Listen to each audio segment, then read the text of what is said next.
नमस्ते, सुप्रभात। आज 29 जनवरी का महान अवलंबन का परित्याग न करें शीर्षक से आज की युग ऋषि विचार श्रृंखला की 394वीं 394 कड़ी आपके सम्मुख रखता हूँ। गुरुदेव पूज्यवर आचार्य श्री राम शर्मा जी ने अपनी प्रिय मासिक पत्रिका अखंड ज्योति के अप्रैल 1968 के पृष्ठ 7 पर लिखा था, मधुमक्खी और भौरे केवल पुष्पों की समीपता से ही जीवित रह सकते हैं। जागृत आत्माएं केवल उत्कृष्टता की भूमिका का रसास्वादन करने के लिए ही जीवन धारण करती हैं। यह स्तर कैसे प्राप्त हो, कहाँ से प्राप्त हो, इन प्रश्नों का उत्तर एक ही हो सकता है, ईश्वर की समीपता और उपासना।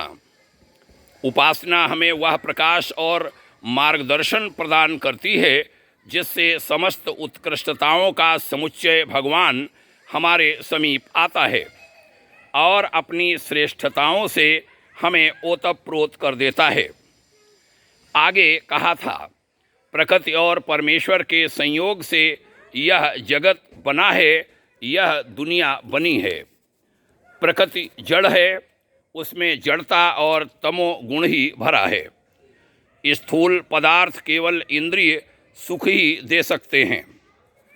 वे वासना का क्षणिक सुख और तृष्णा का भ्रम जंजाल पैदा कर सकते हैं। उत्कृष्टता उनमें नहीं होती। उत्कृष्टता तो उच्च स्तरीय उस स्थिति में है जिसे ईश्वर की समीपता कहते हैं। ईश्वर उत्कृष्ट है, वही हमें उत्कृष्टता प्रदान कर सकता है। संतोष एवं आनंद से अंतःकरण को परिपूर्ण कर सकने वाली स्थिति उत्पन्न करने की क्षमता ईश्वर की समीपता में ही है और उसी को प्राप्त करने के लिए ही उपासना की जाती है। इस आवश्यक नित्य कर्म का पालन करना ही हमारे लिए उचित है। उत्कृष्टता की अनुभूतियों के संपर्क में आकर ही हम उन दैवी संपदाओं के अधिपति यानी स्वामी बन सकते हैं जिन्हें प्राप्त करने के लिए यह महान मानव जीवन हमें उपलब्ध हुआ है। बड़ा ही सुंदर आज का यह लेखांश। आइए इन युग विचारों पर ध्यान दें, इन्हें सुनें, इन्हें पढ़ें, इन पर मनन करें, तनिक चिंतन करें, जीवन में आचरित करें, अच्छे लगें अन्यों को भी बताएं।